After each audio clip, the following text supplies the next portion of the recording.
Résoudre des énigmes, trouver des trésors, des quêtes et des rêves depuis la nuit des temps. 305, c'est bon, je suis juste, mais du coup, les numéros de la rue des versets équivalents.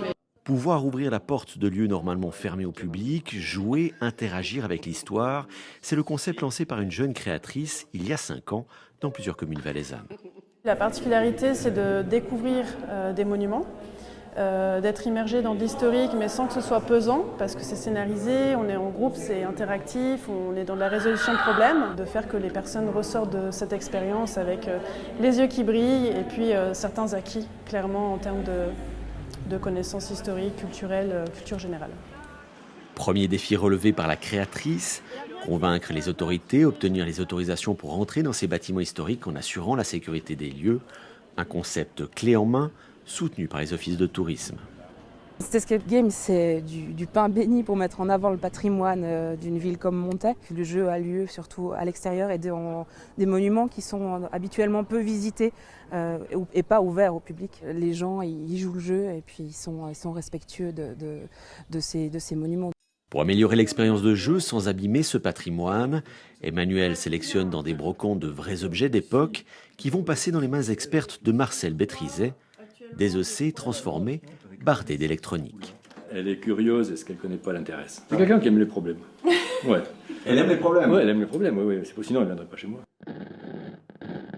On a des chiffres, on a aussi des villes, donc ça me donne moi une grosse marge pour pouvoir élaborer un concept énigmatique qui permette éventuellement aux joueurs de positionner les bonnes fréquences. On retrouve nos joueurs à la découverte du château de Montaix et de l'histoire du Valais. Je vis ici depuis bientôt 30 ans et je ne suis pas souvent venue ici, donc c'est vraiment trop bien. Trop contente, si elle arrive à ouvrir, parce que sinon... Au-delà des lieux et des objets, le jeu se base sur une étude minutieuse de l'histoire, appuyée et validée par les professionnels en la matière. Il ne vous reste qu'un blason. Normal, cet intrus n'est pas un design. Il représente une famille montésane bien particulière. C'est pas simplement quelqu'un qui raconte, qui fait une conférence, qui parle en fait de l'histoire, mais c'est des gens qui jouent avec l'histoire. Là, on est en train de créer les armoiries des 7 designs. C'est connaître les 7 districts en fait de la République du Valais à l'époque.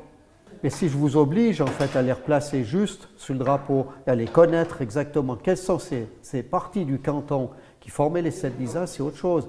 C'est une manière aussi d'appréhender l'histoire et bien la connaître finalement aussi. Légendes, patois, histoires plus récentes sont également au programme. C'est pas une escape où on est enfermé dans un endroit, on va vraiment dans des lieux hyper atypiques et c'est cool d'avoir cette vision un peu plus ouverte de l'escape room. Vous ne connaissez pas ce bunker ici? Non, on ne connaissait pas. Emmanuel a d'autres idées pour développer ses jeux, attirer, intéresser des publics plus jeunes. On peut intéresser des publics généralement coincés derrière les écrans. Aujourd'hui, je me développe aussi avec du Serious Games, donc des jeux qui permettent de découvrir l'hydroélectrique ou bien de découvrir le fonctionnement des archives cantonales. Découvrir des lieux habituellement inaccessibles, apprendre de manière ludique, être récompensé, tous les ingrédients pour un concept à succès qui se répand en Suisse romande.